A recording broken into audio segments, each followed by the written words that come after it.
ஏந்தும் கைகளில் சாந்தம் கொள்வது உன் மனம்தானே. மனம் சாந்தம் கொண்டதும் சரசம் செய்வது உன் விரல்தானே. கோடியிலே நீ ஒருத்தி கொத்து விட்ட செம்பருத்தி.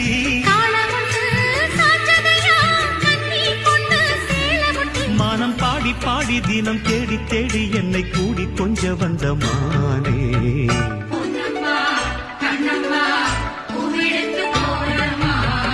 தூக்கணாம் குருவி 2 துளியிலாடுதம்மா. தூக்கம் வரும் வேளையில் கூட நாளிகள் பாடுதம்மா.